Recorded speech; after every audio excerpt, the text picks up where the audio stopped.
Hej og velkommen til. Starter man jo normalt med. Vi skal snakke lidt hudpleje i dag, fordi jeg håber, det er et nemt sted at starte.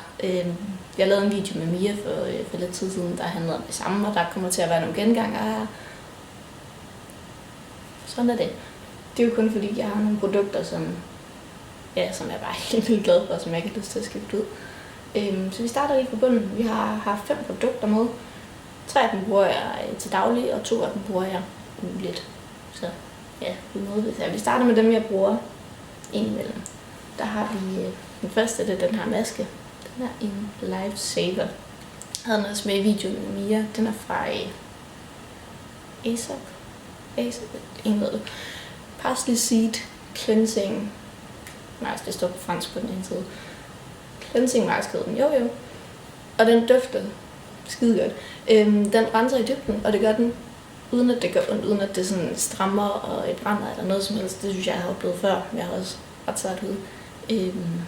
Den er bare mild, og man kan tage den på. Jeg har den på nogle gange 5 minutter, hvis jeg ikke har mere tid. Nogle gange i 20 minutter, fordi jeg glemmer den. Altså. Og så har man bare den blødeste ude bagefter, og den renser bare i dybden. Man kan også bruge den, eller det gør jeg i hvert fald, som sådan nærmest spot treatment. Altså hvis jeg kan mærke, at jeg er ved at få for eksempel sådan en knop her. Hvis den er på om aftenen, og så lidt den ikke, så plejer det altså i hvert fald ret godt ned morgenen efter. Så den er pengene værd. Den koster næsten 300 kroner for en fucking ansigtsmaske, har jeg lyst til at sige. Men den er virkelig effektiv.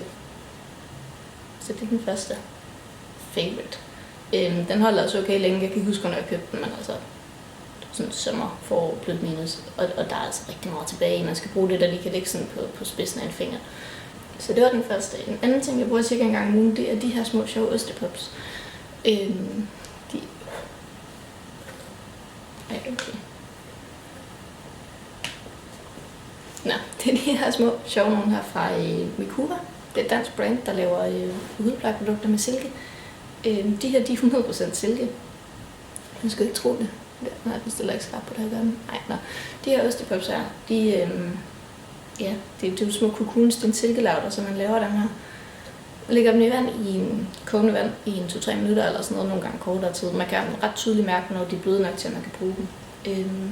Man bare på fingeren, og så kan man ligesom sådan sidde og køre den rundt i ansigtet på læberne, og den er skide god til, hvis man har tørre læber. Så det er en mekanisk peeling, det er normalt ikke så glad for, for jeg har ikke lyst til at skrubbe noget fra overfladen i minutter, hvad man siger. Men man kan godt nogle gange have den der fornemmelse af, at sådan et produkt, der ikke helt trænger ind, eller der lige ligger et eller andet, I don't know. Synes jeg, de er rigtig, rigtig fine, fordi man kan sådan selv styre, hvor meget der skal skrubbes, hvor hårdt der skal skrubbes. Og så er det, altså det er bare silke. Det vil være til et event med den her. Der fortalte de sådan noget om, at det her silke, sådan, selvom man egentlig kun skrubber med det, at de her små silkemolekyler, de ligesom går ind i huden. Vi cutter de her. Nej, der står alle de her små nogle, det man kan sige sådan en her. Jeg var ude og købe den selv efter det event her, vi var til, fordi de er så skide lækre. Der er 30 stykker i sådan en her, den koster 150 kroner, og hver dims kan bruges. Der står en 4-5 gange på den her, jeg plejer at bruge 3 gange eller sådan, de går i stykker heroppe i kanten, synes jeg tit. Men det er stadigvæk, altså det holder ret længe. Nu plejer jeg også kun at bruge dem en gang om ugen. Så her der står en 3-4 gange om ugen, det har jeg simpelthen ikke. Det har jeg ikke fået gjort tid til, det kan man ikke sige. Det får jeg ikke gjort i hvert fald en gang om ugen, det er også rigtig fint. Så de er altså skide gode, hvis man lige sådan godt lige vil have skrubbet lidt i bund nogle gange, men uden at det bliver det her mekaniske, grovkornet et eller andet. Og så tænker jeg det samme effekt som en vaskeblød, så det er bare lidt mere lækkert på en måde. Mikura. Efter den samme brand, også Mikura, bruger den her silkeessens. Jeg havde den med i videoen med Mia.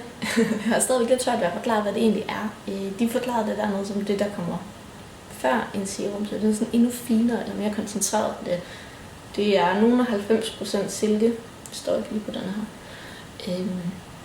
Og det kan man altså godt mærke, altså man får den blødeste ud af det. Og siden jeg begyndte at bruge den her, så har jeg stort set ikke, altså jeg har ikke haft bums overhovedet. Jeg har haft nogle få knupper og sådan noget, men det er helt utroligt. Den hud er simpelthen blevet meget, meget, meget finere. Jeg skal næsten prøve at finde før efterbilledet. Jeg må have et eller andet tal, ikke?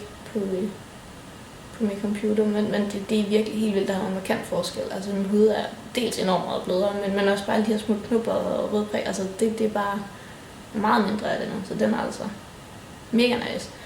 Den koster så 650 kroner, og det er fandme dyrt. Men det er pengene værd. Jeg fik en til eventet dernede, så jeg kunne bruge den.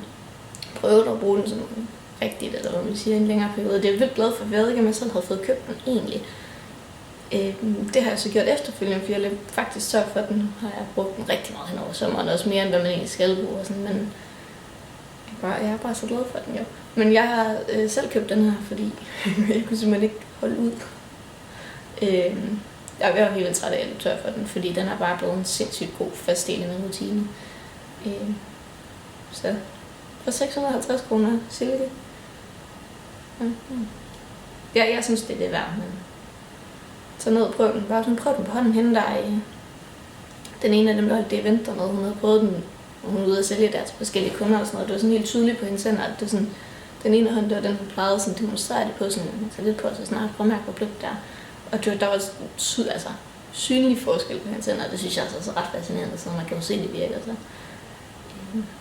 Ja. Nå, det var et sidespring. Den er skidegod. Efter det, der bruger jeg så det meste om aftenen, den her olie.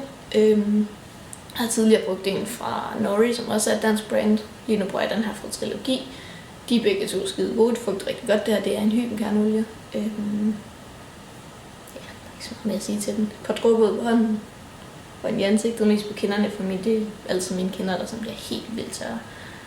Den er god. Den træder ikke makeup ovenpå, så hvis det er om morgenen, så skal der altså lige gå en halv time eller sådan noget, 20 minutter, før man forsøger med makeup. Men om aftenen og weekenden, så er den skide god. Og så er den OK billig, så vidt jeg husker. Ja, olie. Og efter olie bruger jeg den her. Jeg kan godt fornemme, måske der er et mønster i det her med, der skal noget fugtgivende til. Det her, det er Repair Me. Det hedder den ikke, den hedder Repair. Jeg kottede lige, fordi jeg ikke kunne sige navnet. Repair Cream. Den er her. Fra Purely Professional, igen et dansk brand. Det kan jeg vildt godt lide tanker om, men støtte noget af det danske her. Og så er Purely Professional et mega nice brand. De bruger vildt få ingredienser i deres produkter, så det er virkelig kun sådan det mest vigtige, og sådan det de ved virker, der kommer i. Den her har jeg haft i et par år, tror jeg. Jeg har brugt den lidt under ofte, jeg bruger den ikke så meget om sommeren, men den er skide god om vinteren. Lige nu bruger jeg den dagligt. Og det er enormt lidt, man skal bruge, så det også. Altså derfor den holder så længe, jeg plejer at bruge. Nu kommer den næsten ikke så meget ud her. Sådan her. Cirka. Til hele ansigtet og hals. Og sådan. Altså, og det, den er skide effektiv. Igen, der er vi ude i det der med, at den skal også lige have lidt tid til at tørre, før man tager makeup på. Men om aftenen specielt, så det ligger den bare en rigtig god sådan beskyttende hinde. Den plejer skide godt, og hvis jeg bringer den over en dag eller to, så har jeg altså tørpletter på kinderne igen, så den er en lifesaver. Jeg kunne godt tænke mig en dagcreme, der er lidt mindre fed, altså ja, til om dagen. Så hvis der er nogen af jer, der har nogle gode erfaringer med det til sådan virkelig tør sart hud, så byd endelig ind i kommentarfeltet. Lige nu der har jeg lidt øjnene på en fra Aesop, men de er vildt dyre. Så hvis I nu har enten vildt gode erfaringer med den, og kan sige det er værd, eller hvis I har gode erfaringer med en anden, sig lige til. Det vil jeg blive glad for. Så ja, det var min hudplejerutine, som den så ud lige nu. Det er selvfølgelig lidt anderledes som sommeren, men altså 4 ud af, det er faktisk kun den her, jeg ikke har brugt om sommeren. Nu har det været en anden olie i sommeren over, det har været den fra Nori. Men ellers har det faktisk været præcis samme hudplejerutine. Lidt mere fugt om vinteren, men også kun lidt mere i virkeligheden, fordi jeg først tørret, så jeg har tørret hele året rundt, okay? Ja, så det var det. Håber I kunne bruge det til noget. Om ikke andet, så synes det var sjovt at se mig kage rundt i en video.